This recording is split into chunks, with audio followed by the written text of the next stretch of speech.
परमराध्य परम वंदनीय सदगुरुदेव पूजनीय संतजन संत शिरोमणि सदगुरु कबीर साहिब के मूल बीजक महाग्रंथ एवं अद्वैत वेदांत साख्य दर्शन के आधार पर मैं आज उपदेश प्रस्तुत कर रहा हूँ।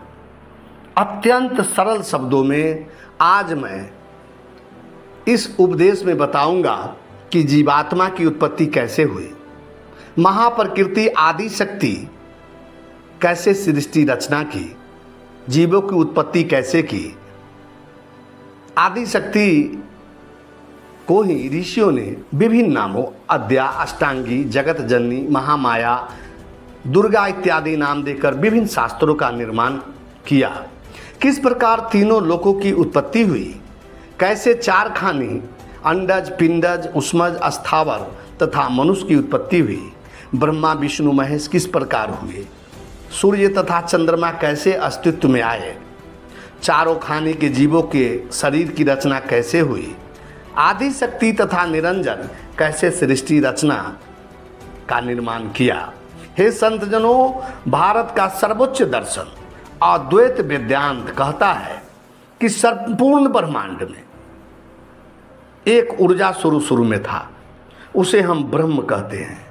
जिस समय कुछ नहीं था तब भी वह ब्रह्म, वह ऊर्जा था, और सृष्टि जब नहीं होगी तब भी वह ऊर्जा विद्यमान रहेगा। वही ब्रह्म सृष्टि उत्पत्ति का मूल कारण है। शुरू में किसी कारणवश वह ब्रह्म, वह ऊर्जा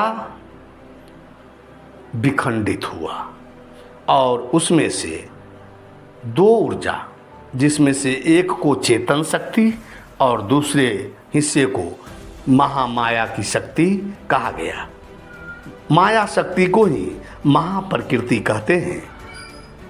आगे चलकर चेतन शक्ति और महाप्रकृति धीरे धीरे एक दूसरे के संपर्क में आया, और जैसे ही संपर्क में आया तब सृष्टि निर्माण का कार्य शुरू हुआ। आप लोग सोचते होंगे ये दोनों चेतन शक्ति तथा प्रकृति कोई शरीर रूप था। नहीं, ये शरीर रूप अभी तक नहीं बना है।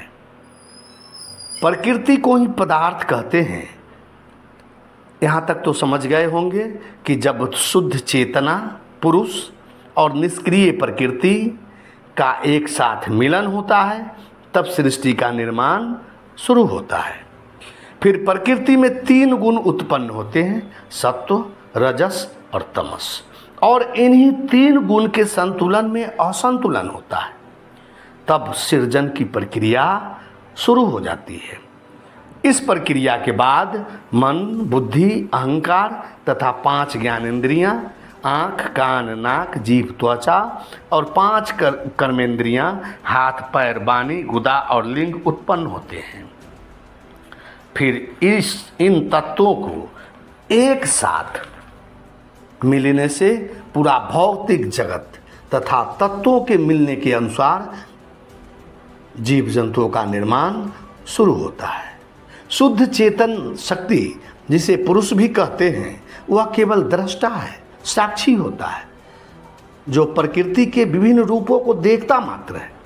संक्षेप में ये जान लीजिए, पुरुष के बिना प्रकृति निष्क्रिय रहती है तथा पुरुष के सहयोग से ही प्रकृति विभिन्न परिवर्तनों से गुजरते हुए सभी जीवों तथा सृष्टि की रचना करती है। चेतन के सानिध्य में प्रकृति में रजोगुण का परिस्पद होने से क्रिया उत्पन्न होती है। हे संतजनों, रजोगुण क्रिया का मूल है।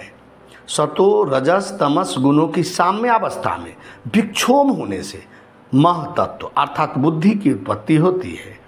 बुद्धि से अहंकार उत्पन्न होता है। फिर अहंकार से 5 ज्ञानेंद्रियां, 5 कर्मेंद्रियां, मन और 5 तन्मात्राओं की उत्पत्ति होती है, और तन्मात्राओं से 5 पंचभूतों की उत्पत्ति होती है, और इसी प्रकार प्रकृति का विस्तार होने लगता है। चांद, सूरज इत्यादि तारागण बनने लगते हैं। सृष्टि उत्पत्ति में मुख्य भूमिका महाप्रकृति अष्टांगी को माना जाता है। ये अष्टांगी भौतिक पदार्थ पृथ्वी, जल, अग्नि, वायु, आकाश तथा मन बुद्धि अहंकार, ये 8 का अवयव है। इसे ही अध्यात्म जगत में अष्टांगी, महामाया, महाप्रकृति, अद्या, दुर्गा कहा गया है और इनसे ही सृष्टि की रचना शुरू होती है और इसे ही प्रतीक के रूप में 8 हाथों वाली देवी की मूर्ति बनाकर अज्ञानी लोग पूजा करते हैं। जिसे हम चेतना या चेतन शक्ति कहते हैं, वह प्रकाश की तरह है। उसे हम देख नहीं सकते, लेकिन प्रकाश होने से पदार्थ दिखाई देता है। चेतना के होने से प्रकृति का पता चलता है। जैसे हम सबों के भीतर चेतन शक्ति और पदार्थ दोनों हैं। हम सबों का शरीर पदार्थ से ही बना है, इसे प्रकृति भी कहते हैं। जब हम सबों के भीतर चेतन शक्ति है, वही संसार को देख रहा है। इसी चेतना से हम देख रहे हैं, सुन रहे हैं, दर्द की अनुभूति हो रही है, प्रेम की अनुभूति हो रही है, आनंद की अनुभूति हो रही है। चेतना के कारण ही संसार की अनुभूति होती है। मानव शरीर का निर्माण शुरू में एक दिन में नहीं हुआ, इसमें उत्तरोत्तर कर्मिक विकास हुआ। धीरे धीरे धीरे धीरे इसमें विकास होता गया।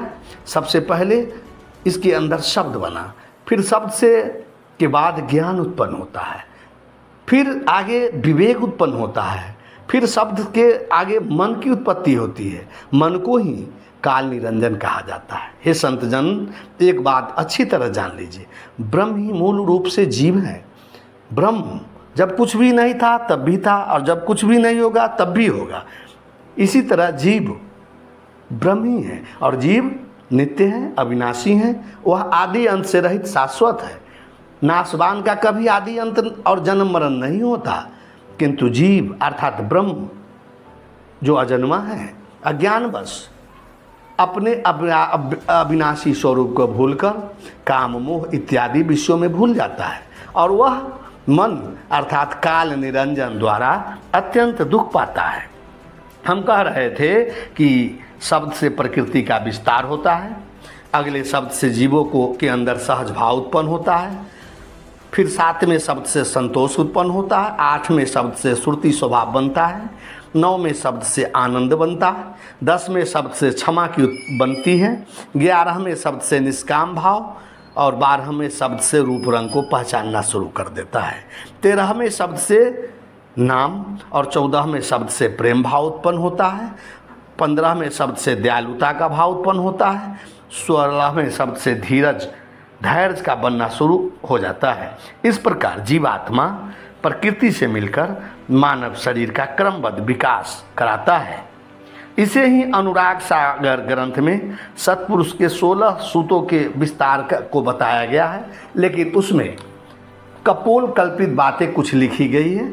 वस्तुतः सभी प्राणियों के हृदय शून्य में बसने वाला मन ही काल निरंजन है। काल निरंजन कोई अलग से जीव नहीं है, वह मन सबके साथ रहते हुए भी वह गुप्त है। वही मन जीवों के हृदयाकाश रूपी शून्य गुफा में रहते हैं, लेकिन उसका भेद बहुत कम लोग जानते हैं।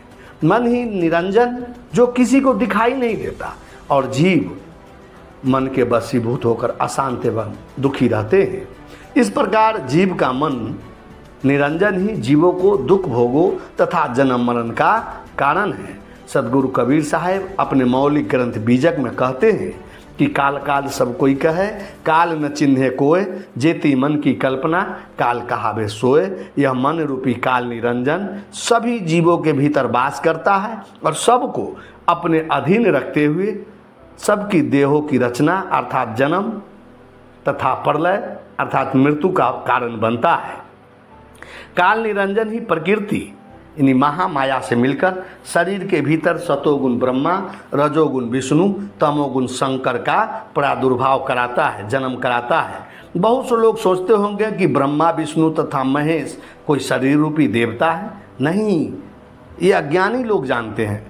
ब्रह्मा विष्णु महेश रजोगुण सतोगुण तमोगुण का प्रतीक मात्र हैं और ये तीनों गुण प्रत्येक जीवों के भीतर विद्यमान हैं। जीव के भीतर रजोगुण से दूसरे जीवों का निर्माण होता है यानी रजोगुण ब्रह्मा और सतोगुण विष्णु, ये जीवों के पालन पोषण का काम करता है। जो विष्णु का अर्थ होता है विराट, संपूर्ण संसार में के हर जगह वह मौजूद है वह।